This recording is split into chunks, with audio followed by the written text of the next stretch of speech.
அஸ்ஸலாமு ஒரு முக்கியமான செய்தி.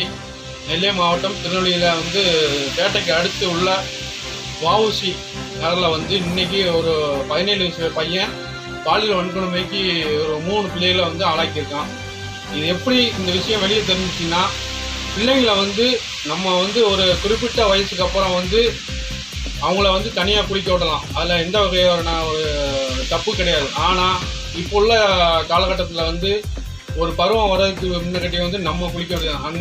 அந்த பிள்ளைகளை அவங்களோட தாய் குளிக்க ஊற்றும் போது சின்ன சின்ன இடங்கள்ல காயங்கள் அதிகமாக இருந்ததுனால அதை விசாரிக்கும் போது இந்த மாதிரி இந்த பையன் அதாவது இப்போ இல்லை, தீபாவளிக்கு முன்னாடியிலேருந்து அந்த பிள்ளைய 3 பிள்ளைகளையும் பாலியல் வன்கொடுமைக்கு ஆளாக்கியிருக்கான்.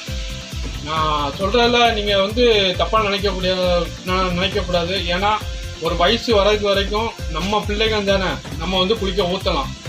ஏன்னா இப்போ உள்ள காலகட்டத்தில் எங்கெங்கே என்னென்ன விஷயங்கள் நடக்குங்கிறது உங்களுக்கு எல்லாருக்குமே தெரியும். மக்களே, நம்ம பிள்ளைகளை நம்ம தான் பாதுகாக்கணும். இந்த நியூஸ் இன்னும் வெளியே வரலை. எனக்கு வந்த தகவலை நான் வெளியிடுறேன்.